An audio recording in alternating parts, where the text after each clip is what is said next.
थंडा काश छिंक गलारे कष्ट भली समस्या यहाँ केवल थरे नेबा द्वारा सबुदिन दूर हो बंधुगण थंडा काश एवं छिंक हेबा एक साधारण समस्या किंतु शीत दिन मानकरे अल्प असावधानता कारण आमे यह संस्पर्श रे आसी जाऊं बारंबार औषधर सेवन करिबा परे भी जदि आपनकर थंडा काश किंबा कफ दूर हेउ नाही तेबे आजिर एही उपाय आपनक पई बंधुगण वीडियोटी को शेष पर्यंत निहाती देखंतु कारण यह आपनकर पुरुना थंडा जनित समस्या को दूर करिथाय तेबे चलंतु जानिबा एहाको केमिति बनेबा एवं एहार सेवन केमिति करिबा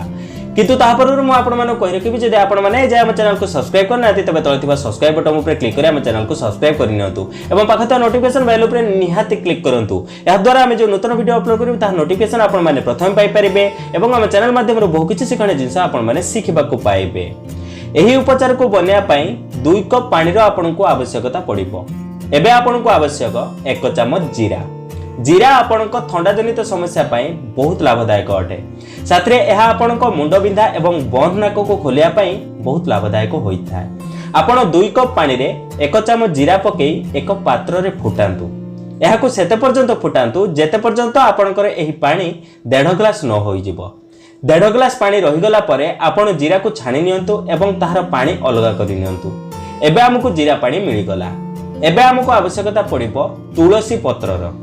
तुलसी पत्र रे बंधुगण 100 रु अधिक औषधीय गुण मिलता है यह आमर थंडा काश छिंक एवं कफ भली इन्फेक्शन को दूर करिया पई बहुत अधिक लाभदायक अटे आपण 7 रु 8 टी तुलसी पत्र नियंतु एवं ताहाकु धोई एही जीरा पानी रे मिसांतु एवं एही पानी को आउ थरे फुटांतु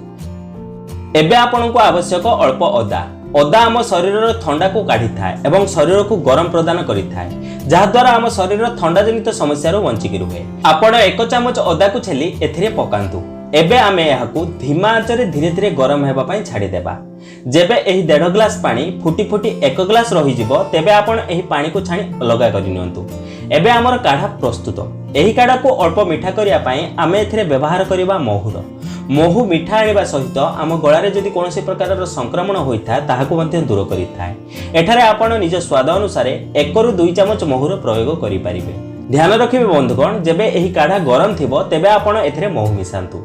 एबे जानिबा आपनको एहार सेवन केबे एवं केमिति करिबाको हेबो एही काढ़ार सेवन आपण दिन रे केबे भी करि परिबे किंतु जदि आपण एहार प्रयोग सकाळ बेला करिवे तेबे एहा आपनको पई अधिक लाभदायक हेबो एहार सेवन करिवार 1 घंटा पूर्वरु आपण किछि खांतु नाही एवं एहार सेवन करिवार 1 घंटा पर पर्यंत किछि भी खांतु नाही एहा आपनको ध्यान रखिबाको हेबो एहाको दिन रे केवल थरे सेवन करंतु एही काढ़ार प्रथम दिनर प्रयोग द्वारा ही आपनको थंडा काश छिंक कफ भली समस्या